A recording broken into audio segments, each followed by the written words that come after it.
I didn't realize that this was a profession where you helped claimants or people that are applying for disability to advocate for them through this process. And so it was a very interesting introduction because this firm handles so many cases at one time.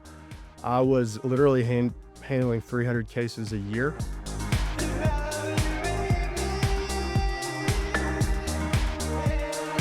I'm really excited to talk to you because of your position, how you are the subject matter expert who has turned into a founder that is using AI to leverage their product and company. And when I say leverage, I mean that you're almost an AI native company, is what I think the best term would be. So let's start with just setting the scene of what exactly are you doing? What is the company and how are you attacking the space that you're in? Yeah, so in a nutshell, we are providing a suite of tools leveraging large language models to help streamline the pain points of Social Security disability attorneys. Social Security disability attorneys advocate for people, claimants that are applying for disability benefits because they no longer can work. It's a welfare kind of safety net in the United States. I'm pretty sure that most European countries have these. You essentially pay into a trust fund. So if you get hurt, you have a safety net. And so if you that pays you a monthly benefit. Mhm. Um, as with any government process, it's a bureaucratic nightmare. And so attorneys are often needed to get involved to help advocate for clients. And so what we're doing, because of the bureaucratic nightmare with documentation, all types of evidence that's needed to help advocate for them, we are using large language models to streamline a lot of those processes. Okay, we'll talk about it, the exact processes that you're streamlining, but to set the scene more for me as someone who is not and has not ever filed for any claims, basically I get injured and I am a W-2 employee or I'm a employee or even I'm a business owner, I have my own LLC, and I can then go to the government and say, "I can't work for the next 6 months or a year. I would like to get paid while I am not working." Is that what I'm understanding? No, it's generally you need to establish that you have a disabling condition that's going to prevent you from working for 12 months, consecutive 12 months, and what they call severe impairments. And so it can be a range of conditions from mental to physical, whether it's from major depressive disorder or to having a nerve root compression in your spine that's going to prevent you from working for 12 months. The arduous part of the process is getting the evidence to establish why you can't work. And that's what attorneys are doing. It's collecting all the evidence from the different people involved in the process, from either your doctors or getting information from your employers to explain why you no longer can either do your past work, the job that you're currently in, or even in the past, or why you couldn't do an easier job. Walmart greeter. You think about, like, why couldn't you do a very easy, simple job? And you have to establish it for a 12-month period, and your payments are based on what you've paid in Social Security taxes. So, in the United States, so when you get withholding out of your paycheck, that's how they determine what your monthly benefit would be. All right. And now the attorney gets involved because if I fill out all the paperwork and then I get rejected, that's where the attorney gets involved? Or is it when I'm filling out the paperwork? There's different attorneys get, depending on attorney strategy and business model, oftentimes attorneys will pick it up initially. And other times attorneys don't want to get involved till later on because there's a process where you have essentially 4 opportunities to establish your disability, and then after the 4th shot, the agency or the Social Security Administration says, "Hey, you haven't established it." What happens is, most people end up applying individually online, where they fill out an online application, provide the medical documentation, and then if they are denied, they call it this first step, then they will call an attorney to help them collect the necessary evidence, and kind of navigate this, like I said, this bureaucratic nightmare, because it's a lot of convoluted regulations that don't really make any sense. and and attorneys have to kind of, they do this all the time, so they understand what's the most streamlined process to effectively get you those benefits, and that we're kind of the translator of this regulatory framework that. And this is where it gets interesting because that, if I understand correctly, is what you used to do. Yes, and so I started out my journey. I've been practicing for 12 years now. When I got out of law school, I graduated in 2011. It was right after the recession. It was a joke. You had a better opportunity becoming a barista than you did getting a job at a law firm. And so, honestly, at the beginning, I was substitute teaching.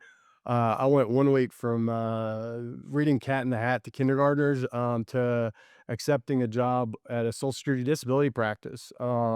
At the time, I didn't know anything about Social Security disability other than my mom had received benefits and that you had a Social Security number. I didn't realize that this was a profession where you helped claimants or people that are applying for disability to advocate for them through this process. And so it was a very interesting introduction because this firm handles so many cases at one time. I was literally handling 300 cases a year, Wow. 40,000 miles on the road, going to hearings all over Arkansas and the region. And then at the same time, they expected me to do what is a more technical part of this job, which is appellate drafting. Think about the real deep research type drafting, essentially auditing the Social Security Administration. So, what if a case is denied, then that portion of the job is to identify all of the errors that have been made when the Social Security Administration reaches a determination. Because at each stage, they have to provide a notice and explain why you were denied. Um, and so I had to do both at the same time, which is a very, to right out of the gate with not knowing anything about it was pretty scary. Yeah. And big time, imposter syndrome, and so, obviously, with being a lawyer, you have to worry about, malpractice, ethics.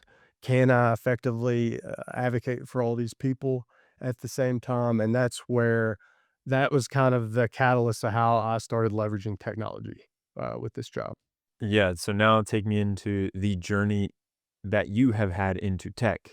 Yeah, so, like I said, I was scared to death when I got into this practice area, but I've always been a computer nerd, always trying to find ways to automate processes. And so, like I was saying, a lot of what this advocacy job is developing the record essentially and getting that evidence needed to establish why someone's disabled. And so, what is that? What is that evidence? That's the medical evidence. And oftentimes you're dealing with thousands of pages of medical evidence and you're trying to find a needle in the haystack.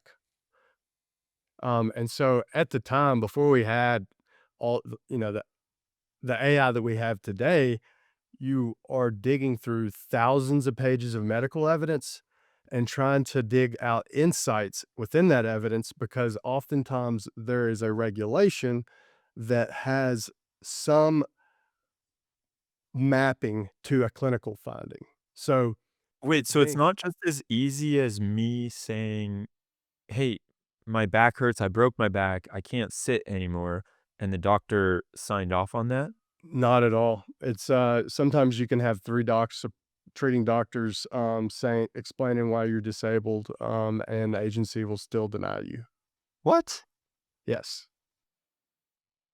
So Wow. half your job as an advocate is not just trying to find that needle in the haystack through thousands of pages of evidence. It's honestly developing the record enough so if it is denied, that you have an opportunity to appeal it, to give that person another chance.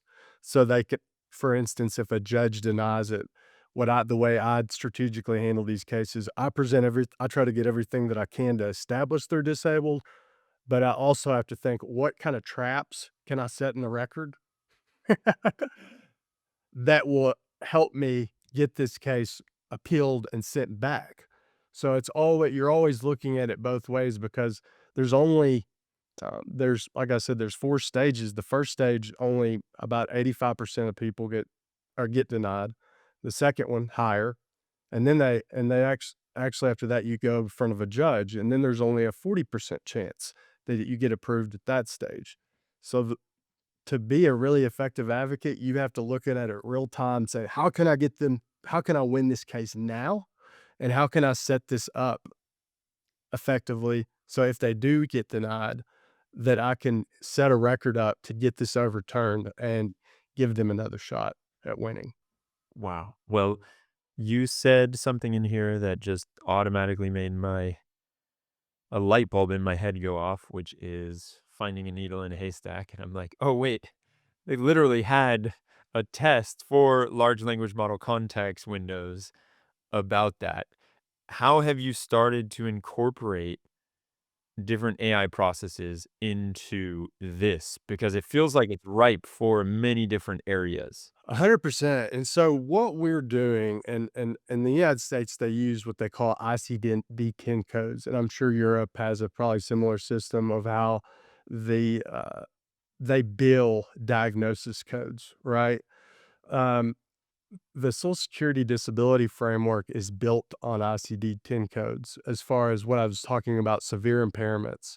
And so what we're trying to do, there are severe impairments and it gets really nuanced. Then there's like severe impairments, like, okay, and it's called the listing of impairment. And the whole thing that I was very good at when I was doing this work in the weeds, 300 cases a year, was finding that needle in the haystack and using essentially Adobe and plugins to create repositories of words to match the regulations. You could almost think of it in a technical sense, named entity recognition, I guess. And so that's what we were doing. And so what I would be able to do is flag words to help me find the things that I know I needed to establish to win that case. And at the time, I was like, "Man, it would be awesome if you could have this automated system that did all this," because even with the plugins, it was still an arduous process. Yeah. But it was better than we all just like control find, right? To go through a 2000 record, it was better than that. And so this is kind of the catalyst of why I created LexMed. And we actually, my one of my best friends that I went to law school, we initially came up with this idea. And even before OpenAI, we were looking at different solutions through AWS, like Medical Comprehend and things like that, but it still wasn't good enough. Mm. And so when OpenAI came out in November 2022, the things that I was trying to do, I could start doing that.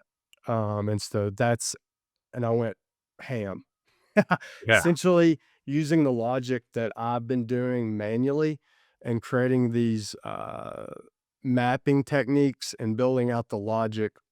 Because of a lot, when I talk about logic with Social Security, it's very much like a system where you're using a sequential process with conditional decision trees.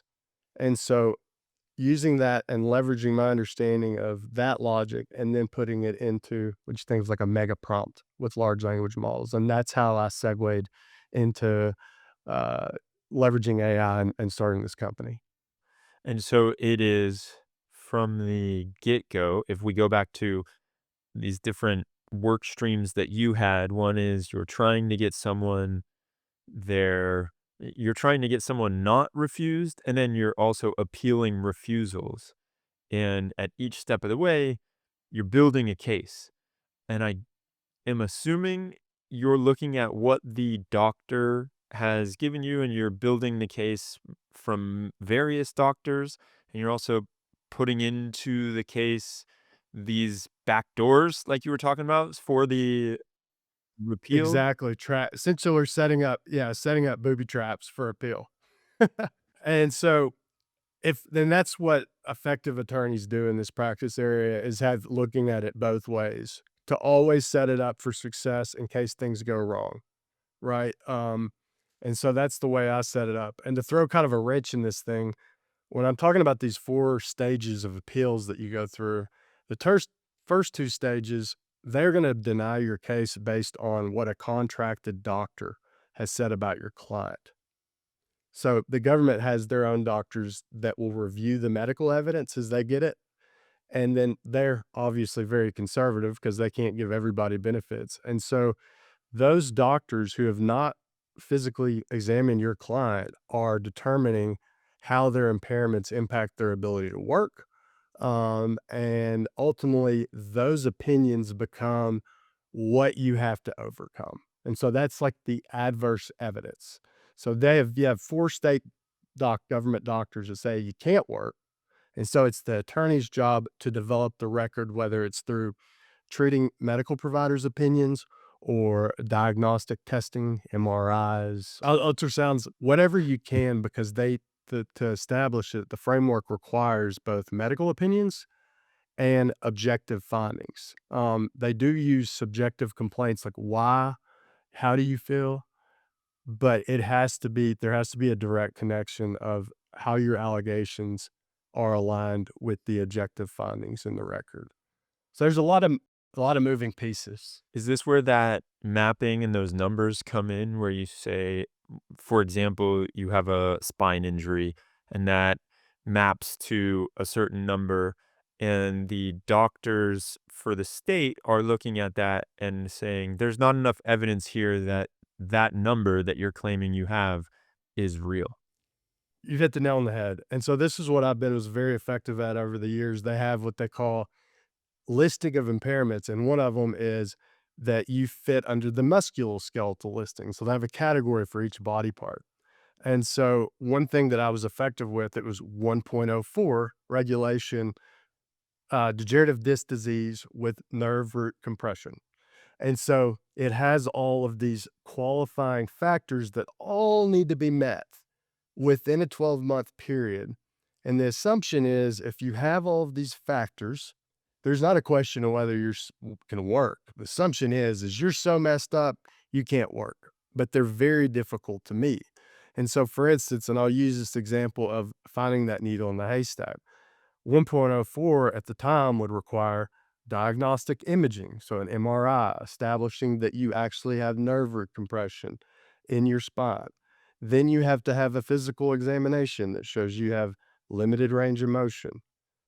Then you have sensory loss, reflex loss, muscle loss, and then there's another test called a straight leg raise test that indicates nerve root compression. In a 2,000-page record, you might not exhibit all of these symptoms in one visit. And so you're tasked with piecing essentially a puzzle together to make your argument that they meet these requirements. And this is where while I could create a repository of words, which essentially was uh, control F on steroids, right? To actually match those. So they're giving me a cheat sheet to see if they met these requirements. But with large language models, it changed the whole game as far as how I did that because large language models can distinguish between synonyms in the medical record. And this is where it's big. So, where you could use, I guess you could say regular expressions and things like that, it was a very arduous task because medical evidence doesn't use the same word to describe one thing. Your question about the back impairment is a great example. Think about how many ways that you can describe reduced range of motion in someone's back. Yeah. Limited, reduced, and then in medical different medical record frameworks use different words, and there might be 20 ways to describe the same thing, and that's where large language models really are helpful with that. They can distinguish between very similar words that mean the same thing under the regulatory framework. So, first of all, I love your use of the word arduous. That's a great vocabulary that I'm going to try and incorporate into my vocabulary. And second of all, I think I'm getting a better picture here now of you've got these records, these medical records that are books. It's like Iliad and the Odyssey. You've got all of these conditions that need to be met in order for someone to successfully pass and get their claims. And you are trying to match the two and build up this case that says, look, judging on when they went to the doctor in January 2022, and then they got this MRI, and then they did this, and you show all these things that make it so it is very clear they have done everything for whatever it was, at 1.04 that you were talking about, Oh, that all they jump through the hoops or they tick all of the boxes. And you are now kicking off that type of matching with a large language model parsing through all of the records, all of the medical records. And then the large language model, I'm assuming, is also parsing through all of the numbers and all of these codes. So whether it's 0.104. yeah, so you what we've been focusing on, and we're about to build out our ChartVision, platform fairly soon, is leveraging what's available now as far as using RAG, to, essentially put a database of this regulatory framework that's hundreds of pages to help match these clinical findings to the ground. Ground truth is like the regulatory framework, and then match it with the medical record that changes dynamically because people are constantly treating, right? And things change where they might not have met a particular listing in January of 2025. They now have a new diagnostic test that shows that they do have nerve root compression. And so that's how we're kind of leveraging the large language models with that. And I can see a world where you're also, as new legislation comes out or as these different tags get updated, that is getting updated too. So now you not only need an MRI and to have these different criteria being met, but you also, because they updated something in the database from the state side, you need this extra box to be ticked. And the large language model can parse out that Yeah. in these large bills that come through. Again, you're hitting the nail on the head. So what I said used to with 1.04a, they made it harder in 21. Yeah. And so now they found out that too many people were getting approved under 1.04a. So they've essentially added the requirement that you have to be completely compromised in your upper arms so that you effectively can't use them, or you require a walker. So it's like, okay, now they've essentially made it as, okay, you have degenerative disc disease and you require a walker. Okay, and you have an amputation and you require a walker. I mean, I'm not really exaggerating. That's essentially how difficult they've made it. So now we have to find different strategies to get around that. But that's what's so great about technology and these new tools, because the technology allows us to pivot with when there are fundamental changes in the framework. And so we've we're gonna be doing that with what our ChartVision project, and we're already have done it with our product that we're doing with, our transcription services, where we're actually doing auditing on hearing testimony, where they've changed some regulations, just recently. Talk to me more about that. Yeah, so when like I said, this LexMed, legal medical, this has been a passion project of mine, but to get to market early, and because of the technical feats that we needed to deal with, the security apparatus, the amount of money that we need to do to get everything and do it right with the medical analysis, we started out, and we are transcribing hearings. And so I know there's a lot of different transcription services out there, but what we're doing is actually adding that subject matter expert flair to it, and actually helping identify and translate words that are often misinterpreted with off the shelf solutions by using my context and understanding of what the way things should be said and who the speakers should be. And so we are using my data that I have, where we've got actual hearing audio and have the human transcripts that act as the ground truth. And so we're using that to find patterns in our uh, automatic speech recognition model, using regular expressions to swap out words. And then we're actually adding speaker labeling based on who is found in the hearing. And so we released that last year, and we've taken it to the next step of actually uh, using kind of my auditing logic with the way that I review decisions. So, we talked about how we're building a case by using the medical record to help establish disability.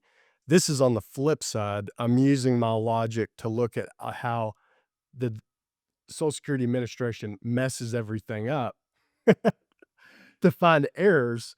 And we're using large language models to actually parse the transcript from the automatic speech recognition model and identify all of the errors that have happened with expert testimony in the hearing.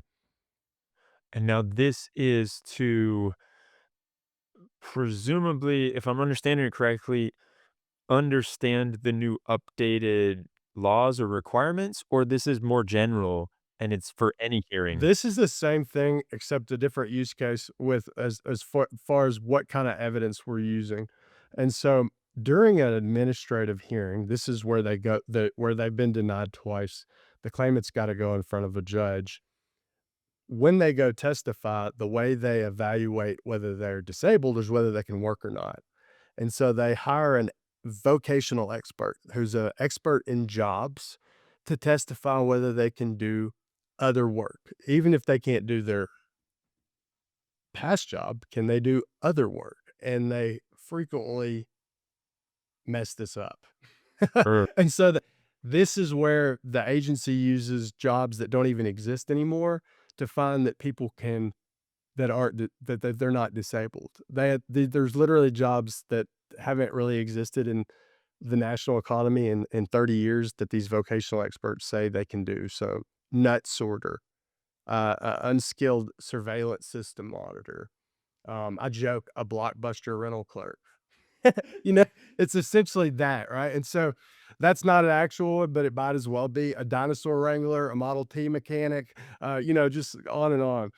But there's a regulatory framework with this on with the vocational evidence. And so what we're doing is actually having the large language models audit their testimony using this regulatory framework and databases. Like we're using a SQLite database that has information on all these jobs, and we've just started using MCP server and functions to actually reconcile whether the job that this expert testified actually exists, whether that person could actually perform that job. For instance, so like the back impairment, that person can't bend at the waist more than occasionally.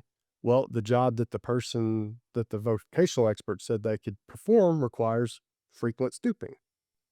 hmm. It's something as little as that, but attorneys miss out on this because there's so much going on in the hearing. What we're doing is kind of playing that safety net. And so if it is something did go wrong, they can use this cheat sheet essentially to file something with the court right after and say, hey, this testimony is bogus. You can't use this to deny the case. Or uh, if they do deny it, what you've done is you've set the record up for appeal so that they can effectively appeal that case so they can get another bite at the apple if it is denied.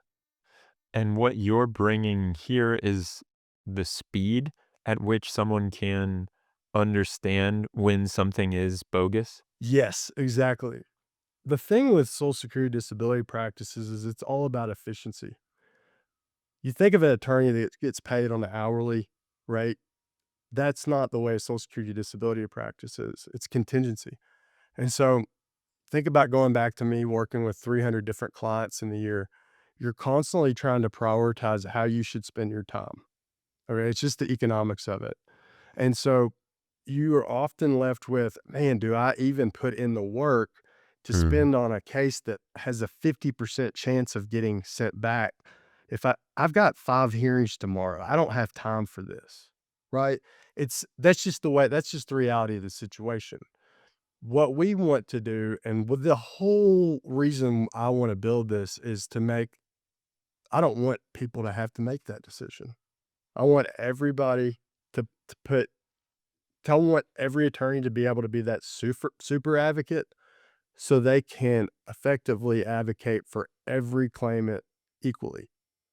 And that's what I see with AI as being like the great equalizer, is that I want everybody to be as big of an audit nerd as me and be able to effectively advocate and give their clients the best chance at winning. And that's ultimately what, in a nutshell, what we're trying to do with all these tools. It's gotta be demoralizing when you have that situation where you're thinking how to prioritize and you have to let certain ones go because even though you know in your heart that this person should be getting their claims pushed through, for the amount of work that it's going to take you to get those pushed through, you just don't have the time. And the probability that it will actually go through it is not high. So you have to prioritize something else. And that seems like now, if you're able to transcribe it in the moment, and then I'm guessing that what you're giving that attorney is like red flags that they can automatically look Exactly. at. Exactly. We're giving them the cheat sheet. Here's the deal. Most attorneys aren't listening to this audio in the first place. One, it sucks. Nobody likes to listen to their own voice. Like, and these hearings, you can imagine, are boring as sin. So it's like, so they don't even do it in the first place. And so what we're doing is like, hey, look, you don't have to listen to these horrible hearings. We know you're not doing it anyways. Because when you do, you're just looking for these gold nuggets, these flags, right? And since you're not even doing that, you're probably not appealing and developing the record anyways, right? Because you've got 5 hearings on Friday. You don't have time to sit there and scrub and rewind and do all this to find these things that you don't even know what to do with if you do find them. And so what we're doing is just making it so easy that, uh they don't have to listen to the audio. They don't have to do the research to determine whether this expert testified that whether, most people are gonna know a dinosaur wrangler job doesn't exist anymore, but hey, maybe a, surveillance system monitor, that job might exist. Let's have the system red flag it and explain why it doesn't. And that's kind of the brilliance with this is that, again, yeah, we're giving you that opportunity so you don't have to create this mental triage is what it is, right? Well, Kathy's got fibromyalgia. She's really hurting, but I've got another client that actually has nerve root compression and has a walker. I don't have 2 hours, 3 hours to spend on Kathy's case to build the record when I need to focus on Joe's back, right? We want to remove that from the equation. And that's ultimately that's what we wanna do, and that's kind of what we are doing with the suite of tools. It's not just, obviously, it is streamlining this boring work, digging through medical records, finding that needle in the haystack, listening to these cringeworthy audio recordings that nobody wants to listen to. But the end goal with this is that I want everybody to be that zealous, effective advocate that can adequately represent these claimants and give them the best chance at getting their claims approved. Because so many people are denied for arbitrary reasons, unfair system, broken system.